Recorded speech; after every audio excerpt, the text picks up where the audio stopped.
तर हिंदुत्वाच्या मुद्द्यावरून उद्धव ठाकरेंवर निशाणा साधला गेलाय। प्रसाद लाडांसह नवनीत राणा यांनी उद्धव ठाकरे यांच्यावर हल्लाबोल केलाय। पत्रकार परिषदेमध्ये उद्धव ठाकरे यांनी हिंदुत्वाबाबत भूमिका मांडली।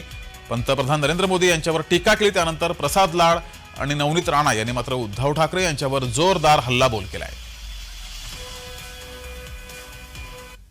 माझा प्रश्न आहे जनाब उद्धव ठाकरेजींना की जेव्हा तुम्ही मुख्यमंत्री होतात, मी मुंबईत मध्ये येऊन जेव्हा फक्त एवढंच म्हटलं होतं की मी हनुमान चालिसाचं पठण करेन, मी आणि रवीजींनी, तेव्हा तुम्ही अत्याचार केला, 14 दिवस जेलमध्ये ठेवला, लॉकअपमध्ये ठेवला, देशद्रोह कलमा लावल्या।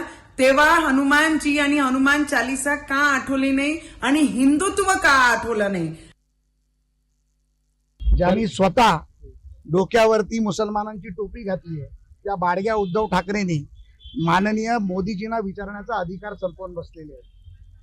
वोट जिहादच्या माध्यमातून मस्जिदीतून फतवे काढून मतं मागणारी, मताची भीक मागणारी शिवसेना उभाटा यांनी बांगलादेशातील हिंदूंवरती बोलावं हे लज्जास्पद आहे। उद्धव ठाकरेला ते बोलायचा अधिकार नाहीये। मला उद्धवजींना हे विचारायचं आहे, आज संध्याकाळची 6ची नमाज ते कुठे पडणार आहे?